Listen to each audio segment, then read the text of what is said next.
Welcome to Witches in Yoga Pants, your cozy corner of the cosmos, where modern magic meets everyday life.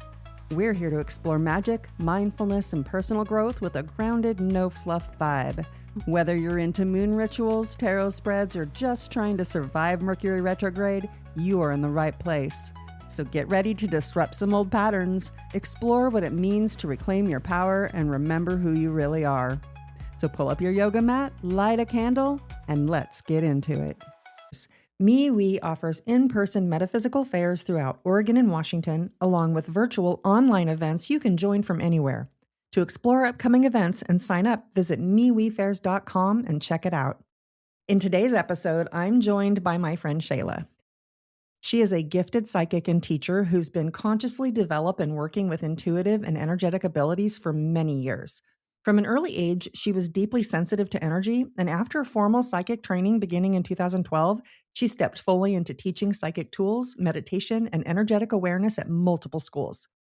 Her work is rooted in empowerment, discernment, and learning how to work with intuition in a way that brings clarity rather than overwhelm.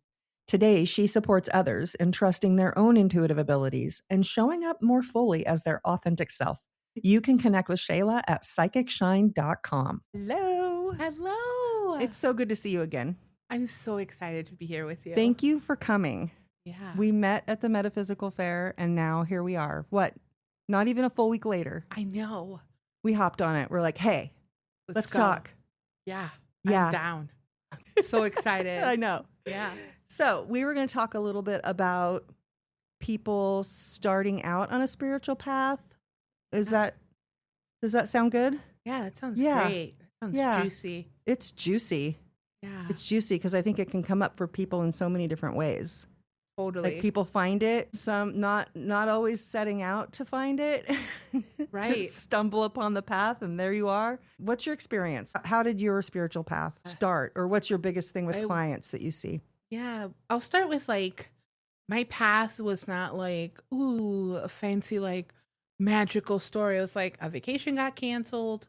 I got curious, wanted to blow money, and got led to a school that taught active meditation, and then started my journey from there. It was really expansive, but I still didn't really trust. I was like, I don't really know. I mean, you taught me how to ground. Yeah. Cool, but I don't really know what that is, right? What type of meditation were they teaching? Active meditation. And is that like sitting and... So you sit in a chair with your feet flat on the ground, and you literally create a grounding cord from your first chakra, right? So chakras are energy centers, right? And that how I teach it now, because I teach this now, is that energy centers around safety, security, right? Yep. And so you ground your first chakra, then you expand that grounding to include your body, and then expand it even more to include your energy field, your aura. Okay. And then I love that. Start letting go, right? And even though I was being taught this is like 16 years ago, I still didn't really trust it. I was like, whatever, I'm making this up in my head. All I know is that I'm making it up in my head and it feels good and I feel better after. So yeah, it's working, but I don't really get it, right? I was still like kind of a... What is it? Skeptic. Right. So you're like, I don't even know what a chakra is, but I'm feeling something. So I'm going to lean in. Exactly. Okay. And so things started to kind of develop from there. And as they developed, I was like, I'm in. I'm going to do an intuitive training. I'm going to do all the things, right? But I know not that everyone's path is that way. My path didn't start with the intentions of wanting to become a practitioner or a spiritual teacher. No. I was super corporate. I was like, I make big bucks. This is what I'm going to be doing for my life. And then I got into spiritual work and I was like, oh, it can be easier. Well, and you had so many gifts showing up as a child that you didn't even recognize until much later. Totally. Like after school, maybe after psychic, after training. Totally. So as a kid, I was a weird kid. I used to dream about people dying. They're the best ones. I know. Dream about people dying. I used to channel people. I used to do, and not knowing that's what I was doing. Right. You were just doing it. But I learned to hide it and shut it down because I scared people. And I was like, yeah, this is not cool. I'm not getting the right kind of attention from this. So I'm just going to not talk about it anymore. And it wasn't until my late 20s that I was like, I didn't even still connect those. I didn't even connect that until way past when I was done with my first training. I was like, this explains my childhood. Okay. Like, I was weird. that's what I was doing. I was doing all this weird stuff. I didn't know that's what I was doing. And, you know, and now as teaching, sometimes I met with someone that's new on a journey and they're very analytical. And they're like, I just know there's something bigger out there, but I can't put a number to it. I can't figure out the equation. And it's like, because it's not a literal analytical thing. It's a trust and spacious thing. You have a bigger spirit and it doesn't all fit in your body. And let's start doing some work around that. Or I met with someone that's like, I don't really know why I'm here, but I feel like I'm missing something. Do you know where I can find it? And I'm like, yep, sure do. Yep. And it's inside of you. Yeah, I was going to say, guess what? You're going to get really upset with me. And you're not going to be able to figure it out in your head. Right. Yeah. Right. Yeah. But like being able to meet them where they're not necessarily where they're standing, but being like, hey, I got a bridge. Let's build this bridge together and see if it feels good. And this might not be your bridge. Learning active meditation or how to turn on your intuition may not be the bridge, but there's so many. Absolutely. And I think leading with curiosity when you're new to anything, right, is how you learn. And it is the human experience. I think because of social media, there's this like set of there's spiritual bypassing. I have an episode about that. Yeah. That shit is real. That's hard to witness that. But also, like, if that's your journey, that's your journey. No judgment. But there's this perfectionism that it's like going to be super smooth and just think super positive. And I'm like, we're not high vibes only. Yeah. We're human and we're here to have a human experience. And that includes a huge emotional range. That doesn't mean you have to live in the lower ones, but it means you have to kind of have a range, a dichotomy of experience in your life so you can see what you want to be at. Right. How else are you going to figure that out? Well, and that's where growth is too. Right. Right. Like, yeah, absolutely. So I think leading with like, it's kind of more of shedding the shell that we put ourselves in for protection, or we sometimes hide even from ourselves because our truth might be so much bigger than what 100%. People think we are or should be, right? Or maybe you don't want to be big. Maybe you want to be simple and everyone else wants you to be big. Like, how do you even navigate that? Right. And you have, I think meditation is a way of getting yourself more aligned to like your energy and your truth, so you can lead with more certainty in your curiosity and less about the shoulds. Right, those are so prominent. Like everyone has a picture of how you should be. Oh yeah. Well, and we're surrounded by it from the time we hit the planet, right? I mean, there's conditioning from our culture, from our families, from everyone around. I mean, from everywhere around us is telling us how we should be. Right. I mean, this is okay. Just go with me here, but like, I'm going to go with you. Even when we're coming in to pick a person to be our parent, we're coming in with a contract. Oh, absolutely. Right. Yes, at I believe some that. level, right? So that contract can make you feel like you have to stick to that contract, but actually you can update that shit just like you update your loans. And how you update renegotiate. Renegotiate. Do it during Mercury retrograde. Exactly. Exactly. You can blow that shit up and end it. Like you're like, actually, it's been 20 years of this. This is not serving me. Yeah. Yeah. And you can renegotiate that, right? Yeah. But so many people are not even conscious to that. And that's okay. You can have like your own belief system too around that. I think it's important to leave room for people to have their own answers around that. My knowing and my work, I just read that energy. It's like, yeah, there's a spiritual agreement here that you are going to be responsible for your daddy and his well-being for 56 years of your life. Yep. And then you might die. How does that feel? Do you want to move forward? Can I update this for you? Or do you want to stick like this? Or they'll be like, you're responsible for your dad and you can never have love. Yeah. Your dad is the only man you can love. Like I read that in a client last week and I was like, what? Do you want me to update this for you? And she was furious.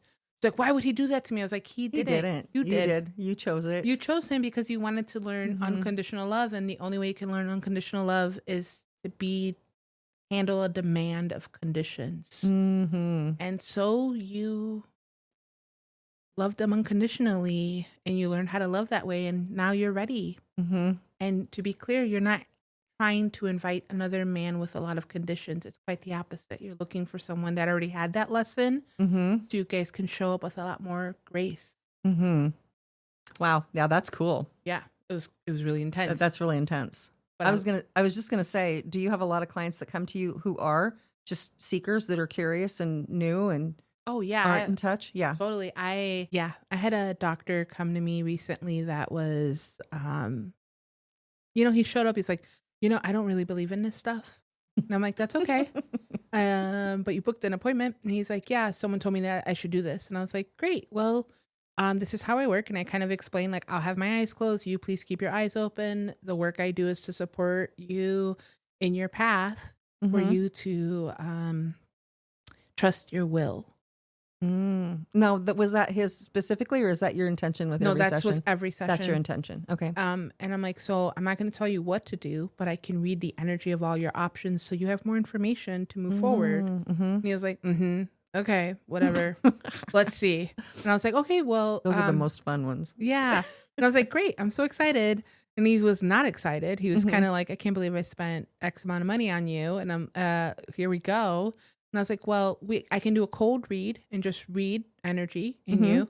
And we can start that way. Or if you have topics. And he's like, I don't have any topics yet. And I was like, great, cool.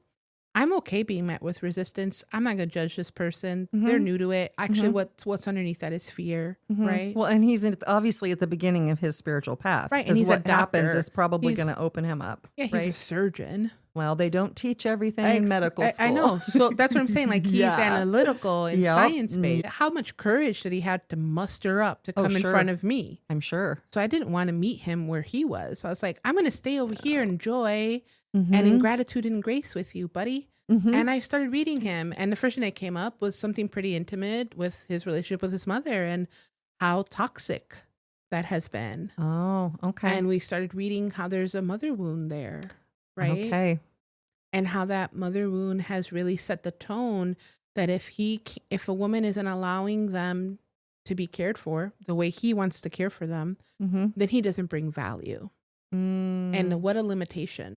Yeah. Right. Was that carrying it over in more relationships in his life? It was showing. It was showing up in all his relationships with women. And so I read that and I was like, I can help clear this with your permission, because I always ask permission. And he's like, clear what? And I was like, this is an agreement. Like, this is how you learn to work with women, but you've evolved far greater than this. And how you can show up for women is actually gentler. And also, like, you might want a woman that can show up for herself. So you don't have to feel as responsible. So he was living with an old agreement that he didn't even recognize that he had. Right. That he had expanded past and didn't know. Didn't acknowledge. But when I read that, then he had a topic. He's like, I'm in the middle of getting a divorce. Okay. And she says I'm controlling. And I was like, yeah, because of these circumstances, this is how you feel you need to show up for women, and how your wife is actually wanting you to show up is actually gentler and softer, and she wants you to believe in her. And turns out she was trying to start a business and he didn't believe in her. That's why the relationship's growing up, because if she has her own money, if she has her own creativity, what value will he bring? Oh, yeah. He'll lose his value if he chooses to stay in that agreement. But you were already picking up on the fact that the gentle approach was more his truth. It is 100% his truth as a spirit. Yeah. In the body, he was conditioned. And so I helped him move that out. And then he softened and we went into really deep stuff, but that was his first reading. And like, I was like, fuck, we're going deep straight away. I wasn't trying to go deep on him, but that's what came up. Isn't that interesting? He comes with just this big barrier, but then is like, whoosh, and it's like something huge. How much I can almost guarantee that barrier wasn't even him. It was probably his mother's energy. Like, don't you dare change my baby. Yeah. I mean, come on. Not to light up all the moms listening, but like, that's a thing. Yeah. Oh, mama bear energy. Totally. It's like, even if your baby's 54. No. Yeah. It's true. It's a real thing. True. It's true. Yeah. I have the mama bear energy for all of my kids. So yeah. Totally. And that's not bad. It's just sometimes like, that cord needs to be broken and rebuilt at a new vibration of grace. Well, and especially if it's, that was probably placed not out of ill intention by any means, but it's like she was only probably evolved to a certain degree and had no idea there was nothing potentially beyond that. And so had set that, right? So like her generation of men. That generation, yeah. Right. Her generation of her experience of men is that they had to be hard and rigid and be in charge. We're in 2025, baby. That is different now. Yeah. That's not going to get you anywhere around here. No. Men have permission to show up if they want to soften and be in their emotions. Yep. And women also have permission to show up how they want. It's just an evolution of humanity. It's an evolution of humanity. Yes. It actually is. So it was a big deal. Yeah. Wow. For her too, because she also got an update. It wasn't just him. Is she in spirit or is she? No, she's still alive. Okay. Very alive. But when you, very, very alive. Yeah, very alive. She's following me right now. No. So when you work with people like that, because sometimes with clients, I'll find generational or inherited type energy. And when we release that, it releases for them too. Is it the same for you? Yes. Yeah. I actually have to do it for everyone in order for it to clear. Oh, so set the intention for that or do it separately? No, I do it all. I line them all up. You line them all up. Okay. And just do all of them at once. If they let me. Sometimes they don't want it. And so I'm like, okay, they have already passed and they're working on it in spirit. And they'll probably be working on it in spirit for 20, 30, 40, hundreds of years. Years are not the same when it comes in spirit. So time's not real. Exactly. Yeah. So like sometimes a being wants to heal that themselves in their own way in spirit. And I leave space for that to also be an answer. But a lot of times, like I've had clients that come in and they're a woman and they have a lot of control, old ways that a woman should show up because it's been come down from their family, the women or men. And I clear it for them, but I also clear it for their daughters and just clear it so it doesn't continue to be a game in the family line and do kind of like I call it genetically healing their genetics, psychic genetics that they inherit. Yeah. I heal it so the family line does not continue to reproduce that. I love that. I love that. Yeah. I wonder because like I said, I've worked with inherited emotions and energies before. And from my experience, not everybody always gets it. Like, especially the kids being born in the world we are now, they're almost born with this upgrade already. Yeah. So not everybody gets it. But what you're saying is you could just set that intention and clear it for them ahead of time? Or do you know that they have it? Does that make sense? Yeah. Like, so let's say I'm reading someone that already has children. I clear it for those children. But once I clear it for her, if she chooses to have children, it's not going to come through her. Okay. So you already, it's cleared already. The pathway's already been cleared and shut down. That pathway has been shut down to that old information. I mean, she'll still have it in spirit, but it will not affect her body experience anymore in the same way. Okay. So cool. And you're actually clearing this for your clients. Yeah.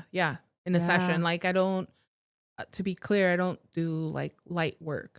It's almost like having like, I call it like talking about the weather. I don't do talking about the weather sessions. We go deep.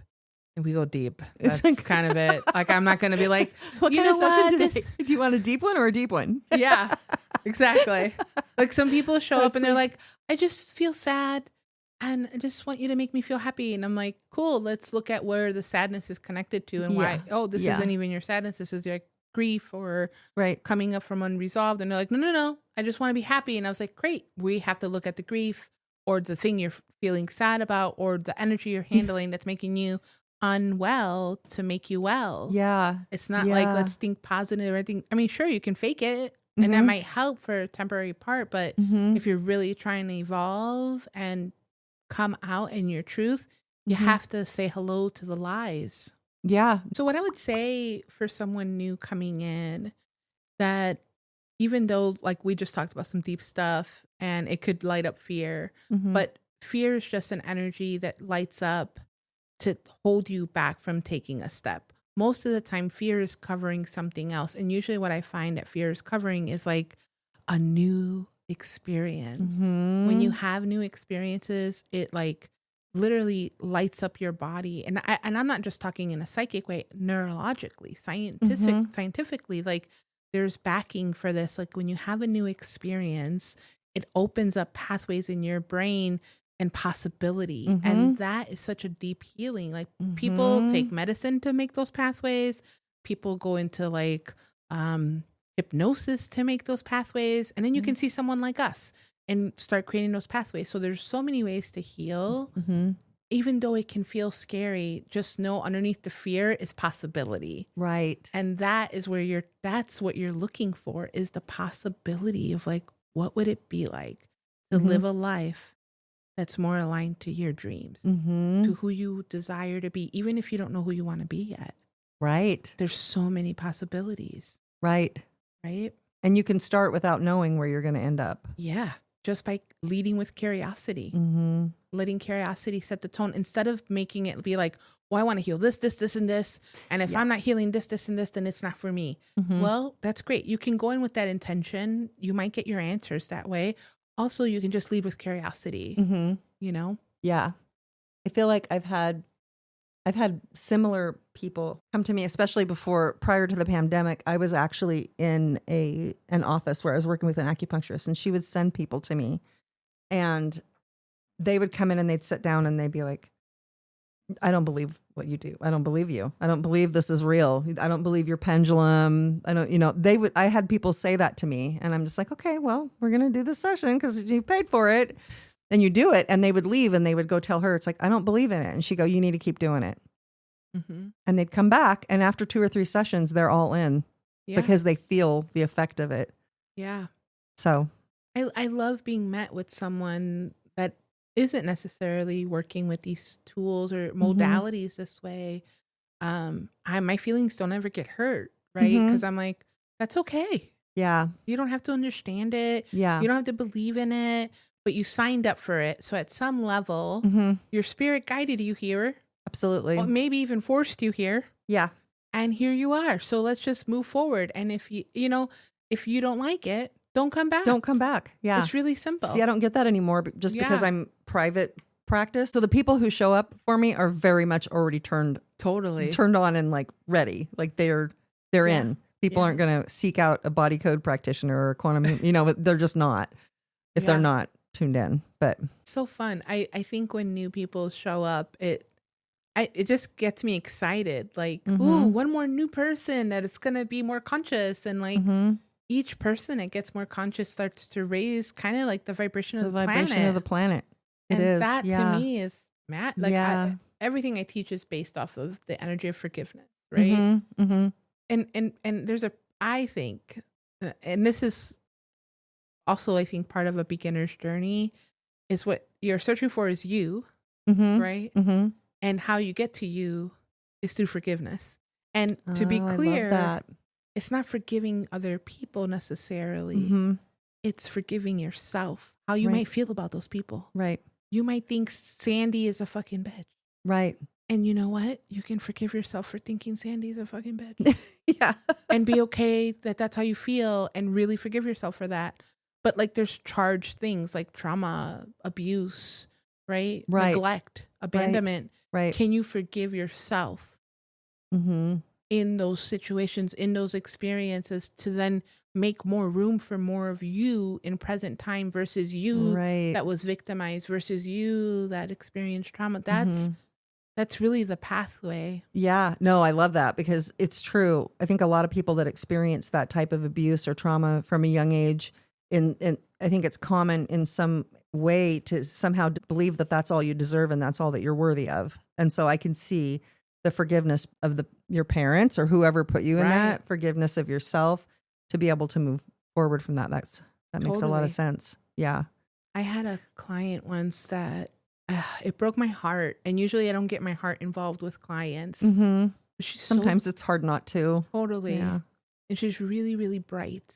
But we couldn't get past the anger she had towards her ex. And not only was she angry at him, but she was angry at herself because the relationship dissolved because she was so angry. Oh, and so the anger was it was a problem. It was the detriment. Yeah. And even seeing her I lost her as a client because she couldn't handle forgiving herself for ruining that relationship. Wow. And that anger is so much more deep rooted. Like that's a trapped energy. That's a trapped emotion from something else. It probably wasn't even about her husband, potentially from a past life or generational or who knows what, that she's just carrying and isn't willing to give up. Right. I was just having a conversation earlier today about this because sometimes you get, even if it's toxic and you know that it's not where you want to vibrate and where you want to be, your subconscious will accept that as safe and that's where you belong. And even if you try to pull out, it doesn't feel safe to leave that because that becomes your reality of where it's safe. And for her, anger was where she felt strong. Right. Wow. That was her power. That was her power. However, her anger that she was dishing out wasn't really her anger. It was anger that her father dished out to her when she was a kid, and she was just channeling his anger. Her anger wasn't that aggressive. But letting go of that did not feel safe. Exactly. And she got angry at me naming it. She got angry, and I was like, maybe my work is too fast. I think you should try therapy. She's like, I'm never going to see you again. I'm done with you. And I was like, I'll give you a refund. No problem. We've been doing work for quite a while, and we finally, this is the plateau and you should move on. I agree. Gave her a refund. It's the third refund I've done in 15 years. Yeah. And it was the first refund I did because someone said no to the work because they did not funny. Agree with me. That just recently showed up for me too. I had my first ever client that I kind of had to like refund and let go. Yeah, I let her. She was angry. Yeah. It's best to let them have their own answer. She's not wrong. Neither am I though. And so it's okay to create space for someone to have their own answer and digest it how they wish they can or wish they however way they wish to have it. And I can be at gold. I can be at gold with them. I could be at forgiveness and grace with them and not be angry. It just broke my heart because we have done so much work. And this was like, it was a stopping I was like, point. if we can get to this, then I'll feel so good. It was her stop point. You know what? She will make it past there eventually. Maybe. You're like, no, probably not. Probably not this lifetime. I hope she does. Man. But I don't think in this lifetime. I think this lifetime, that's the theme. As far as she's going. That's the theme. And I hope that she does, though. I really do. And I don't like to put limitations on people, but she just didn't want to meet there. And it was so hard for her to let that go. And I want her to have happiness however she sees fit for her. It just may still involve having that trigger of anger. Might be angry. And that's okay. She has every right to be that way. It's just that to clear that would take some really deep work, and at the pace that she would have to go slow, it would take about 10 years. Long time. Yeah. In therapy, in that kind of work, it would actively take working on it. 10 years. With me, we could do it in a couple sessions. I was just going to say, I feel like I can help people quicker than that, but if they're not willing to. But that's not everyone's journey. Some people need to go slow. And I've had topics that I've had to go slow. I don't want to do it fast. I want to feel my way through it. And I want to do it slow and let it take a couple years because that feels good in my body to do it that way. Doing it fast always isn't the answer. And so I'm letting her have grace for that. She's just an older woman. And so the timeline isn't going to match up. Well, and there's sometimes that things go slow, whether you want them to go fast or not, and they're just going to go slow. So if that's the truth for her with that, then yeah. A lot of clients that come to me who are starting their path are the ones that are just learning to trust their intuition or even know what that feels like. And because a lot of people are taught to not listen to their intuition. We're taught to not be connected. You're taught to like, oh no, sit down, be quiet, don't talk about that. And so that's what I've found is a lot of people come to me and that they don't come to me for that, but that ends up being what it is. Yeah. Is it's like being able to tap into that. Yeah. And we all have it. And so many of us talk ourselves out of it. Totally. So, but I feel like that's a door opener that a lot of people start with. It feels like to me, the people I see. Totally. Yeah. No, I teach, that's what I teach is turning on your intuition and learning how to use those muscles through your clairvoyance, clairaudient, clairsentience, right? Yep. What I would say is how fun to meet people that are coming to you that they're not even maybe even conscious that that's a topic that's lighting up to be unveiled, right? And how I think it's exciting to witness someone be like, wait, what are we doing? Oh, it is exciting. I think it's so exciting. Yeah. And then once that's turned on, then all this other stuff starts unfolding. Like I have clients that I've seen for years that have gone from just learning to trust themselves and their own truth. I have one that is she's seeing into other dimensions. She's getting blips of it. And she'll like tell me, it's like, oh my God, I'm so freaked out. It's like, it's okay. And she's like, I'm afraid if I look at it too close that maybe I'm going to slip into that dimension. But she's just got all these things turning on. And it all just started with, trusting. Yeah. I would peek in that direction. I would peek in there, be like, is it better than here? Because, maybe I do need to step in there. 100%. No, I agree. That's funny. Just kidding, Yeah. I'm not kidding. I know, neither am I. I'm just trying to not scare the new people out there. Don't be scared. Don't be scared. It's not scary. Come on in, the water's warm. Yeah, I think turning on and like being aware of your intuition can be an active revolution between your relationship between body and spirit and the systems that we live in, that we've been kind of made to like live around. Like, most people can't trust themselves because we live in a system that's all about getting external validation. You get promotions at jobs, you go to school, you get a diploma, right? You get graded. There's a constant like judgment.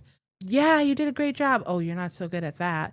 So if you're chronically looking externally for that validation, how the hell are you supposed to trust what you're seeing, sensing, feeling, experiencing? Like, because you need someone outside of you to validate it, and no one can do that but you because it's internal. And actually, like, I think this is a huge part of like what we've lost the connection to humanity is that we're not taught that. And the reason we're not taught that is because I think it's a revolutionary act. Well, and it's a control. I mean, it's control. If everybody could think for themselves and had knew their highest good and all the potentials, it's like, yeah. Right.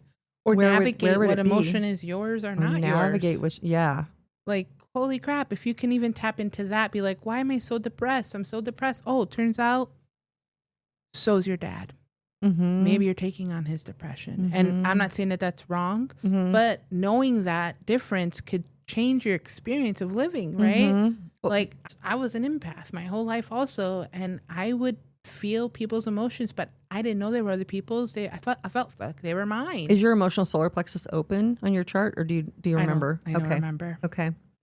I would assume yes, because I would assume yes. It was so intense, and I could walk into a room and immediately feel if it feels great or feels not. But here's the other cool thing, and I think new people experience this, and it's really simple.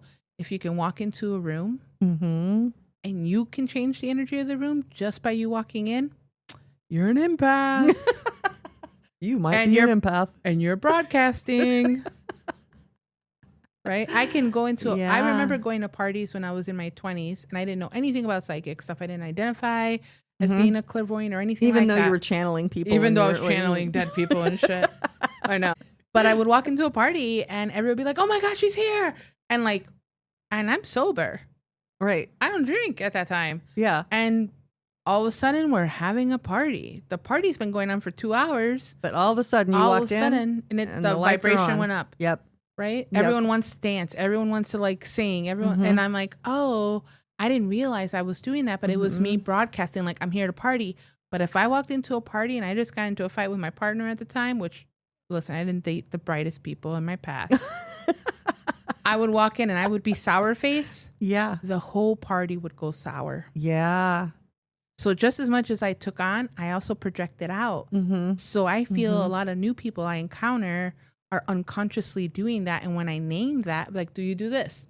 Oh my God, I never named it like that. I was like, yeah, babe, you're an empath. And like you feel emotions. And also you can learn how to tap into that in a way that feels good. Well, a lot of people can walk into a room and you sense something already in the room Like there might have been a conversation or an argument or like some kind of something going on. And if you walk in and can feel it, you might be an empath. Yeah, totally. Also, if I accidentally trigger someone by saying something, you don't even know that argument, because I was infamous for walking in and be like, man, the energy's really stiff in here. Who's trying to control everything? Like as a joke. And then all of a sudden there was a fight. And then my ex or my friend is like, why are you doing that? You're always calling people out. And I was like, calling who out? I was just joking. It's just the energy but in the turns room. out I was calling someone out. But I don't know who. That happened all the time. But that's amazing. Yeah. Also, now I know. So I can't really play that game anymore. No, but because you'll know who it is. I do know who it is. Dude over there in the corner is like got some shit going on. But I'll just go straight up to the dude and be like, yo, man, you probably shouldn't be in public if you're feeling this way. And I'll just call it out. Like, I'm the worst or the best. Not be at the party right now. I'm like the worst or the best person to have as a friend. I don't know. 50-50. I'll call you out on your BS because I'm psychic. Okay. What are some other good things that people can recognize to know that they're starting to open up to stuff? See, one thing I think is really cool is when you intuitively are like, I'm going to forget my keys. I'm going to forget my keys. That's a simple one, right? I'm going to forget my keys. Oh my gosh. And then you go grab your keys, or you don't, and then you get locked out. But then you're like, I should have grabbed my keys. That's like clearly, like, believe it or not, that's a psychic ability. No, little tiny hits of intuition that you either go with or ignore, and then you can see direct results either way is definitely good. Yeah. So I have this is a funny beginner story. Before I went to like psychic school, yes, they're psychic schools. And I remember I was going to go to the laundromat. I was living on my own. We didn't have a washer and dryer. It was torture. I was 3 flights of stairs. So I went to the laundry like every other day because I didn't want to carry a lot of clothes.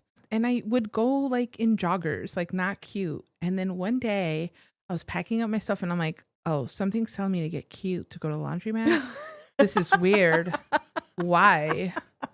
And I was like, you know what? I love this. If it's to see an ex, I am not going to resist if I run into an ex. But again, this is before psychic, so I didn't identify as psychic. I was just like, I'm just going to trust myself.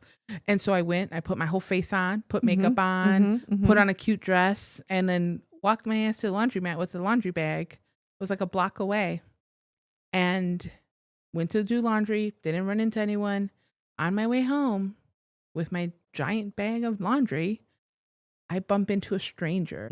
I was looking up at the sky because this was in Chicago, and there was like all clouds except one perfect circle, and you could see blue sky. And I was like, that is so strange. So my attention was up looking in the sky, and I bumped into this guy, literally crashed into him. And when I looked down, I'm like, I'm so sorry, but do you see that hole? And I like pointed up, and I'm looking at it, and I look at him, and I was like, oh, wow. You're hot. He's hot. He is hot. I just bumped into a hot guy. I actually would normally never even talk to him. This is way before I was married. Years before I was married. And he looks at me, and he looks up at the hole like really quick. And he looks at me. He's like, hi. And I'm like, oh, he thinks I'm hot too. This never happens. And then I love that. I was like literally almost right in front of my home, and I'm like, all right, well, sorry I bumped into you. He's like, yeah, it's okay. And he like just stood there and he watched me walk away and turn into my building complex. He's like, wait, excuse me. And I was like, yes. And I turn around and he's like, you live here? And I go, yeah. He goes, I live right here. He lived right next door. Wow. So creepy and also so convenient. Creepy, but cool. Yeah. We ended up dating for a while. And it's that same day. This is a crazy story. That same day, I was going home, and I was waitressing at the time, and I went to go change. And he's like, well, do you want to get coffee? I was like, well, I have to catch the train to go to work. He's like, well, we can go get coffee and I'll drive you to work. And I was like, okay. Why not jump in a car with a stranger? Why not? I mean, yeah. So anyways, I went upstairs, changed, came back down. We went to have coffee and had an amazing time talking. And like he had like the most unique accent. And he spoke. Where was he from? He was from Mexico, but he spoke like 3 different languages. He's like, and he was a musician. Okay. His accent was just beautiful.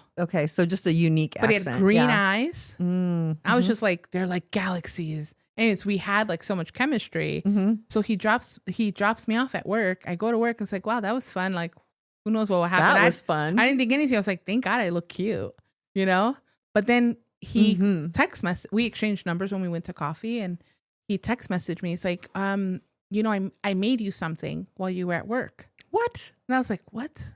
Who are you? Who the hell? Cutie pie, green eyes. And he basically recorded himself on an acoustic guitar, and it was not the best recording because like I don't know where he recorded it, but it was not like these sexy mics right now. Right? Oh yeah. And they're pretty sexy. And he they? sang all Beatles songs, and he didn't know that I was a huge Beatles fan. Wow. He had no idea. I was a huge Beatles fan. Talk about aligning. Yeah. And then we dated for like, I don't know, like 8 months, and it blew up. It was not like a love story, but it was so much fun.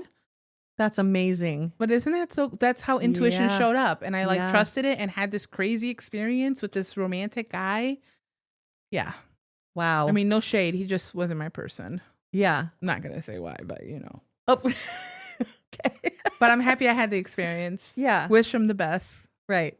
He's probably not listening to this. I don't know, man. He was a little stalkery. Oh, okay. And I'm kind of sexy, so maybe. I don't know. When people have a way of finding you no matter what. Just turn up. You may know in spirit. Yeah. Oh, geez. Just not trying to have karma, babe.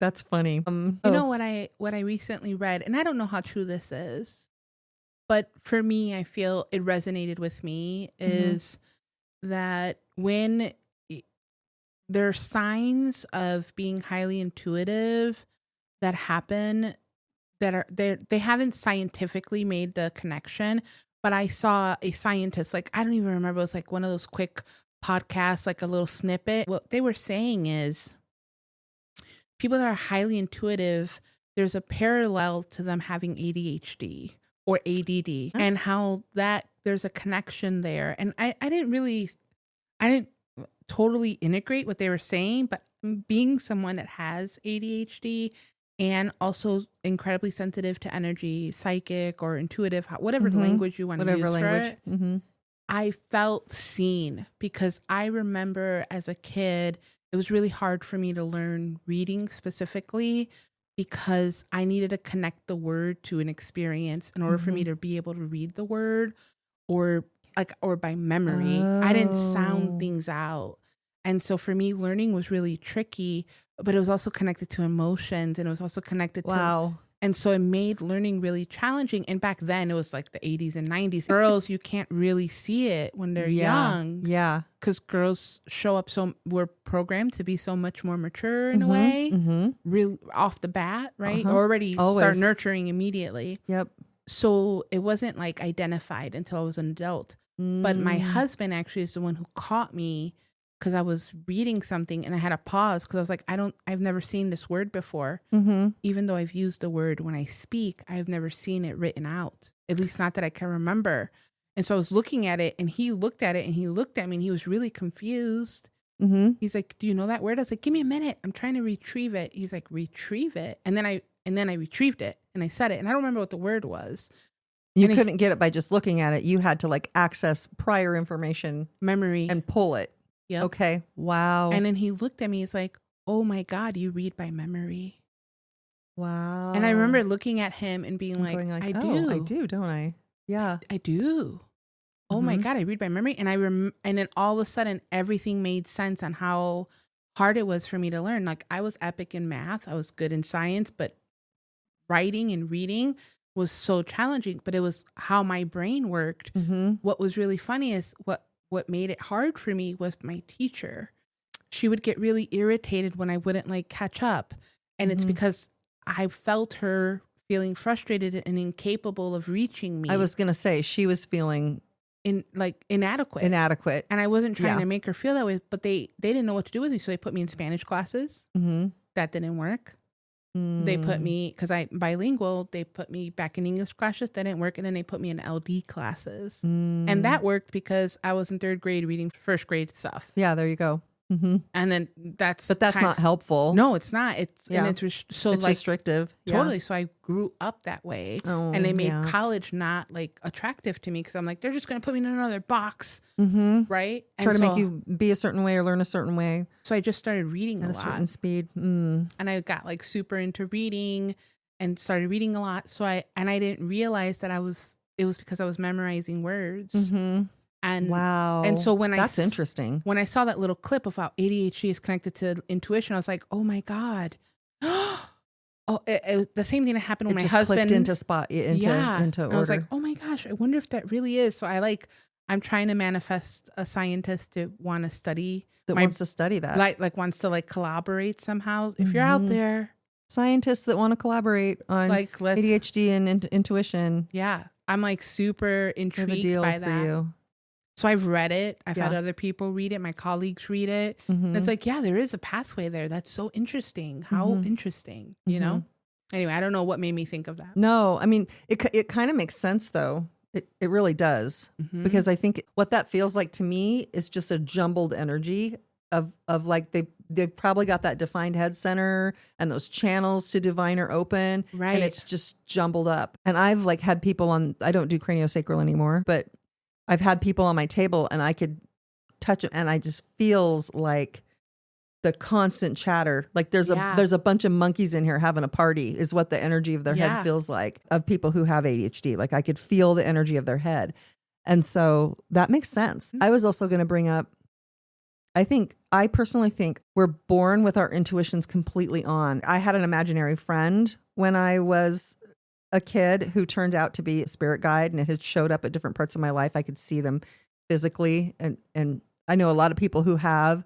And I think we're born with our intuition turned on, but then we're taught to shut it down. I think there's very rare occasions where it's shut down from birth. Yeah, no, I think that's really on. rare. Yeah, I think it's turned on, and we just close it down if it's not safe, or if it's too much, or if our family doesn't have it turned on, like or if it's not nurtured and encouraged. Right. I actually have a kind of like a rule because my practice started with children. That's how I started. Really? My first client was like a premature baby. Really? And it wasn't like a pain client. It was like an emergency. And I didn't know what I was doing. I had just started in school, and I actually took a taxi to school and was looking for a teacher to do the healing, but they were all booked with clients. So I sat in the meditation room and I winged it. I left my body. The baby was in another place, another state. I traveled there, and the baby told me where to heal, and I did the healing on the baby, and then I left. And I went to my friend's house and I started crying. I was like, I'm crazy. I think a baby was guiding a healing, and the baby told me that it had this, and this wrong. Of course. And like, why would I possibly think that that's real? And my friend's like, you're right. You are crazy. You're crazy. And I was like, yeah.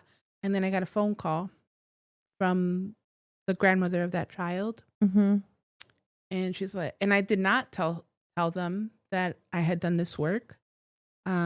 Because they were in a state of like, oh my God, is this baby going to survive? And then she says that they figured out what was wrong with the baby, and she starts going down the list of all the things they found, and it was the same list. Wow. And my friend can hear the phone call, and my friend is walking backwards away from me and crying and terrified of me. Wow. And I'm crying. This wasn't psychic school, I take it? This was at psychic. It was. This is my first experience doing a healing outside of school.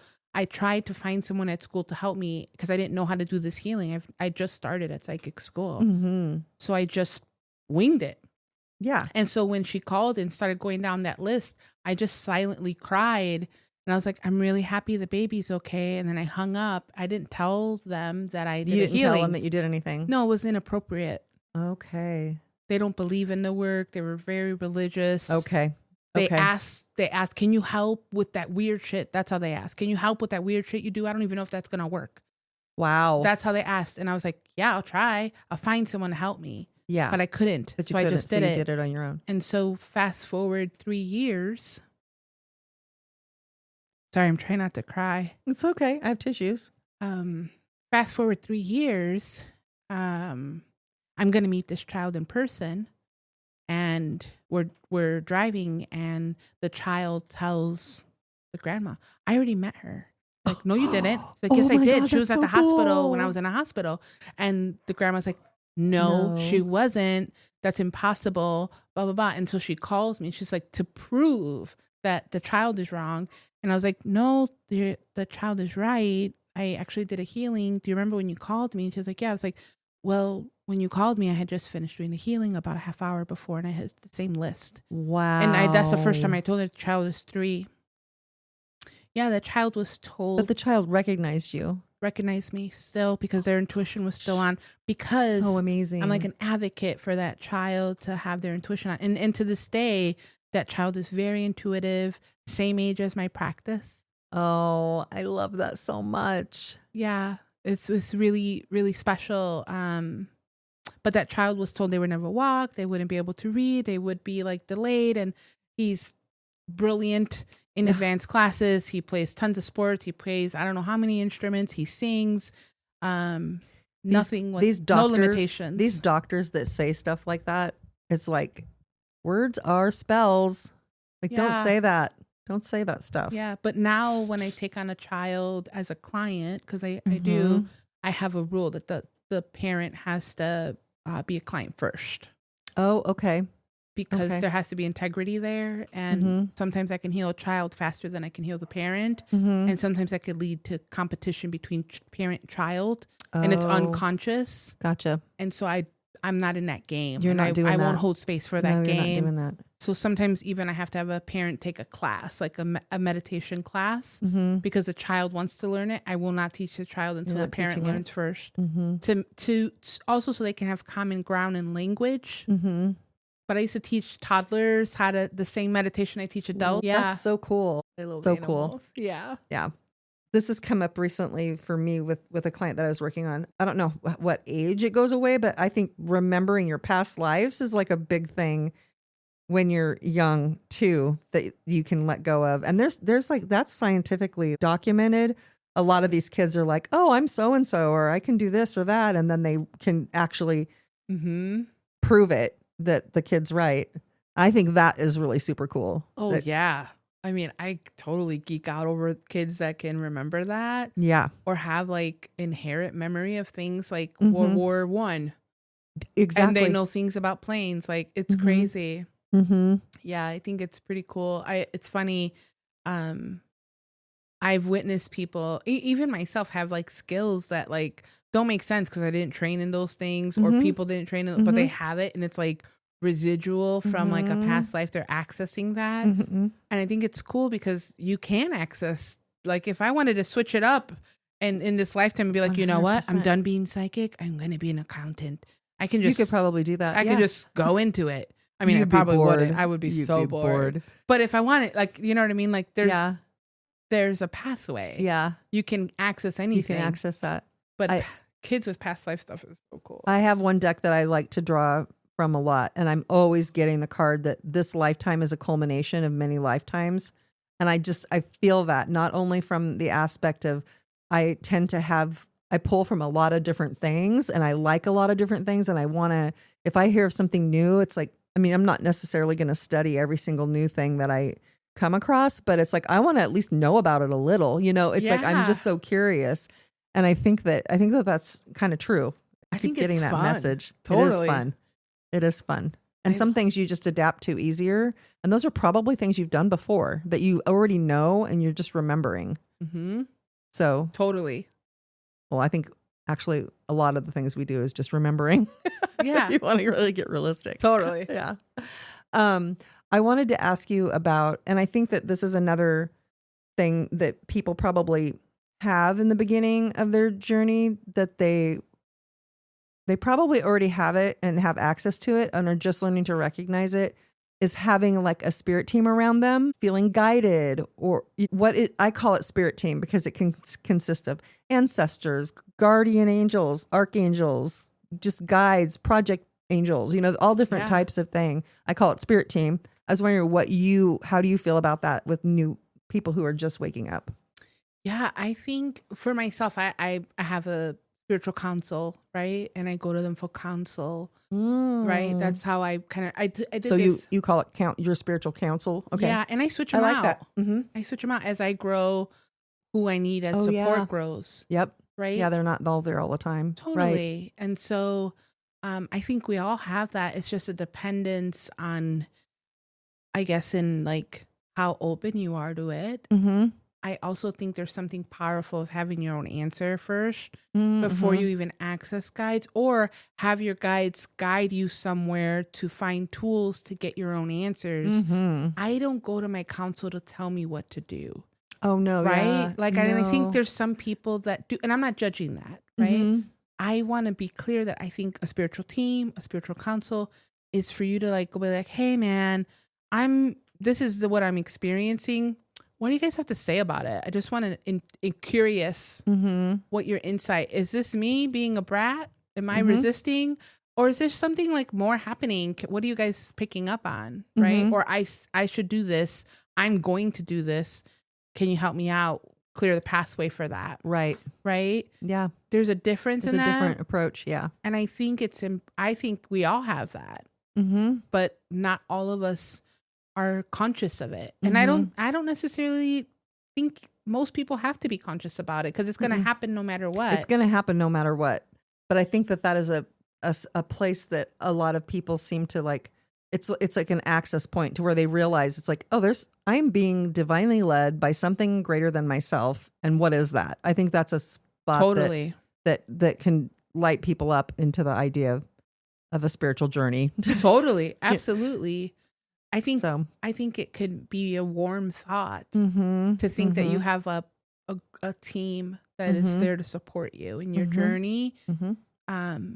I think that could be very inviting for some people. Some people might cause them fear, or they'll be like, bullshit. Absolutely. There's a dichotomy of people that are starting, but some people like that is the way they work. I met a practitioner that she only works with a counsel and doesn't really use her own answer, and it works great for her and her clients. That's how it works. She draws in. So people I was going to say, do you feel like she's channeling then, or she might be that? channeling? Okay, I didn't like read her and how she works, because that can feel invasive for someone, right? I'm more like led space, like, oh, that's beautiful that you have that answer and that it's working for you, because it is. She has clients. She's been doing it for like 10 years. Yeah, it's working. And she looks happy and she feels validated in that experience. I don't think there's a problem. That's not my way of working. And I'm not saying my way is better or less than. It's just beautiful to witness different answers. And that is hardcore her answer. And I love that. That for sure is her answer. And her counsel leads her. Like she's just beautiful work. True for her. Yeah. Yeah. Yeah. That's not how I work. That's not how you work with yours. No, it's different. I mean, don't get me wrong. I'll be like, hey man, I'm underwater. Yeah. Help a sister out. Right. Yeah. Well, I was just going to say, I feel like now that we're saying this out loud, I never really actually analyzed how I work with my spirit team. And it is kind of sometimes, I mean, it's always guide me on my path and protect me. That's what I ask always. But then it is sometimes like, okay, I'm drawing some cards now. Show me what I need to know for my highest good. I mean, it can come in different things. It doesn't have to be one thing all the time, you know? Yeah. I mean, when I work with clients, I'm connected to my team. I'm asking for access to their team.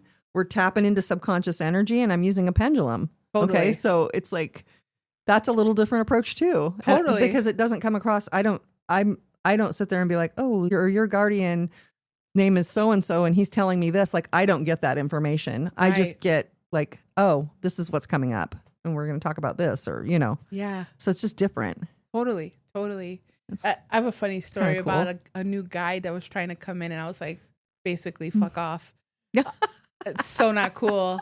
You don't want to say that to your guides. A new guide, and you're like, no, you're denied. I was so mad. Really? Oh, tell. So I was on my way home from a retreat, and we stopped in Santa Fe, and so my brother and I were always been geeks and watching like Channel 11 growing up. And so there's this phenomenon. One of the wonders of the world is this church. It's super small, but it's a staircase that they cannot figure out scientifically. no carpenter, no one has been able to figure out how this staircase was built out of one piece of wood. And it's a spiral staircase. What? All the way up. How have I never heard of this? It's in Santa Fe? Santa Fe. Okay. If you look it up, you'll find the staircase. Okay. And there's no glue. There's no nails. Okay. So story goes that they ran out of money. When this church was built. I'm giving you the raw version. Yeah. It might be smoother story. Just FYI, look it up, get your own answer. Okay. Okay. But basically, a carpenter showed up, and the carpenter showed up and was like, I can build the staircase and I'll do it for free if I can sleep here. And the priest was like, sure, come on in, prove it. I don't have the materials. Like, I got everything. So the priest let him sleep in there by himself. When the priest came back the next day, the staircase was built and the guy was gone. How big is the staircase? It's like from one floor to a second floor. Okay, so like a flight of stairs. Okay. Yeah, like a flight of stairs, but a spiral flight of stairs that goes straight up. Okay. So you can play the organ. That's the only thing up there is the organ. Okay. And they said it was a saint. Mm. And I was like, oh, that's a cool story. That's it, right? I go to this church because I want to see historically. I want to see the church. Mm-hmm. I want to meditate there. And I want to read it. And I want to read the energy. Yeah. I want to geek out. Yeah. Only that when I sit down to meditate, my mom had passed. It's been a year. And I was really angry at her because as a medium, you would think that I would be able to see her straight away. And that was not the case. No, she was like, no, absolutely not. I'm not ready. Okay. And I was very angry about that. Mm-hmm. Well, she all of a sudden became ready when I was in this church. And she's like, I'm here to show you him. And I'm like, I don't care. She's like, I'm here to show you him. Like I'm here to introduce you to him. He's here to help you. He's going to help. And I looked at her and I was like, I swear to God, if you don't stop talking about this damn saint, I'm going to leave. I'm not going to talk to you. I want to talk to you. Like, this is not psychic Sheyla showing up. This is your broken daughter who wants that misses to talk to you, that wants to talk to you. And she just looked at me and cried. And she's like, you need to talk to this saint. And I looked at him and I was like, you have the worst timing. I'm so not interested in you right now. And if you take my mom away because I won't talk to you, you were going to have beef with me and you don't want to have beef with me. I'm threatening a saint. You're threatening it. I was saint, just sitting here going, okay. The saint looks at me. Because I thought you were going a different direction with the whole story, that you were going to like, Mom, why did you show up while I'm here doing this other thing? Like, I thought, no. And the saint looks at me and he kind of smiles and he shakes his head like, how stubborn. How stubborn are you? You know, this is your mom. This is the part of you that is your mom. And that broke me. And I cried uncontrollably. Now, remind you, this church, people are not going there to worship. They're coming there to look at the staircase. And here I am in a very quiet church, ugly crying with my eyes closed. Right. And he's giving me the checking my ass. Wow. This is why your mom had to come with me, because you're showing up in her stubbornness. And I'm here to help you clear that. And I just was crying. Oh, I have goosies. And my mom is crying. And I'm like, oh my God, I'm so mad. Also, thank you. Oh my God, I have to clear this. And I have to clear it publicly. This is so embarrassing. I'm not even going to open my eyes. I can feel everyone looking at me. I can feel people that were sitting around me in the benches start clearing out because my energy got so big. Wow. I emptied out that place. When I opened my eyes, there was like 2 people there. No one wanted to come in because I had taken up so much space with my grief. Wow. And then I walked out looking like I got hit in the face because my eyes were so swollen. I was going to say, you probably look like you've been very just ugly. crying. I'm a very red, ugly crier. Okay? Yeah, okay. I walk outside and my friend was waiting for me outside. She's like, what the hell happened to you? And I was like, dude, my mom just showed up with a saint. Saint Francis was there to teach you a lesson. And apparently he's the one who built the staircase. And the funny thing is, Saint Francis came up 4 times in that weekend and I kept ignoring it. Really? Before that, prior. So like at the actual retreat, it came up. Someone brought up Saint Francis. Like, I don't know who the hell that is. I just didn't pay any mind to it. I was like, whatever. I'm here to do something else. I'm here to do something. And I kept just shoving it, resisting. And so when it came up that way, I had no choice. So I got home and had your mom help out. Yes, obviously. I mean, he had to call me out. Yeah. Even my mom showing up didn't let me. I still was resisting. But when he said that, I was like, fine. And he's helped me. He's helped me quite a bit. So he still hangs around you now? It's you have a finished. relationship? Oh, you're done. That was a few years ago. Okay. That was like 3 years ago, and he helped me for a couple years. Mm-hmm. Every once in a while I'll call him, but it's very specific work that I did with him. Mm-hmm. But that was like one showing up, and I was like, F off, I'm busy trying to talk to my mom. You're blocking me. And he was like, no, you're blocking yourself. How about that? And I was like, oh, you're right, damn it. Shit. Shut I got up. called out. I got called out. Yeah. Isn't that crazy? It's I've never told that story publicly. I love that. Yeah. Yeah, it was wild. It was so wild. That is, and it kept coming up. Like someone bought me, I don't usually use cards or anything, just for my personal use. mm-hmm. But someone bought me like master cards or something. Mm-hmm. And I shuffled literally for like a half hour. Not only did I shuffle like how you regular shuffle, but I made 6 piles and shuffled that way too, and then put them together. Mm-hmm. And the first card I picked was his. Oh, so really just showing up over really and over. over and over. Like, over come on, over. I'm here. And it was really like to create. He was helping me create some new opportunity. And he did. He helped me. I was in so much resistance. And the funny thing is, there was just a lot of discomfort in the growth I was doing with him. And that's why I was really resisting the valences, the things I had to let go to get through, to grow. Wow. Yeah, it was all around being seen. Seen in the world in a different way, like through social media. I was so much resistance to social media.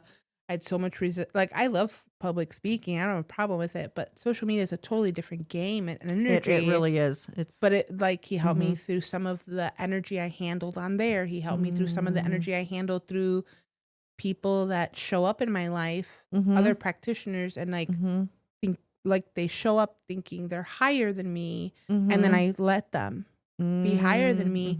And it isn't about being higher or lower than someone. It's like, we're actually on the same playing field and there's enough for everyone to have.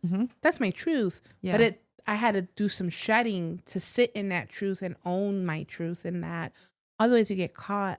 Well, and if somebody else comes in with that energy, your vibration can shift to match that. And then there you are, if you're not careful, it might not even be yours. Right. Right. Yeah. Yeah. So he did a lot of work with me around that. I love that. Yeah. I love that.